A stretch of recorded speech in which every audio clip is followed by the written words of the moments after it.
190 million pound reference में बानी PTI और बुशरा बीबी के खिलाफ फर्द जुर्म की चार्जशीट सामने आ गई। मजीद जानते हैं डॉन न्यूज के नुमाइंदे उमर मेहताब बर्नी से। उमर, क्या क्या इल्जामात लगाए गए हैं चार्जशीट में? जी देखें, एहतसाब अदालत इस्लामाबाद में ज़ेर समाअत बानी पीटीआई और बुशरा बीबी के खिलाफ 190 मिलियन पाउंड रेफरेंस में जो चार्जशीट है वो सामने आ गई है। चार्जशीट में कहा गया है कि अप्रैल 2019 में अलकादिर यूनिवर्सिटी का कोई वजूद नहीं था। बरतानिया में नेशनल क्राइम एजेंसी ने 190 मिलियन पाउंड का सुराग लगाया।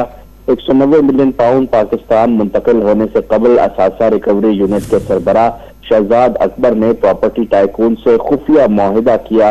बानी पीटीआई रूल्स ऑफ बिजनेस 1973 की खिलाफ वर्जी के मुर्तकिब हुए हैं। शहजाद अकबर ने 6 दिसंबर 2019 को नेशनल क्राइम एजेंसी के राजदारी डीड पर दस्तखत किए। चार्जशीट के मुताबिक बानी पीटीआई ने अलकादिर को अपने असर रसूख से काबीना में मंजूर करवाया। बुशरा बीबी ने 24 मार्च 2021 को बतौर ट्रस्टी दस्तावेजात पर दस्तखत करके बानी पीटीआई की मदद की। जी बहुत शुक्रिया उमर मेहताब बर्नी अपडेट करने के लिए।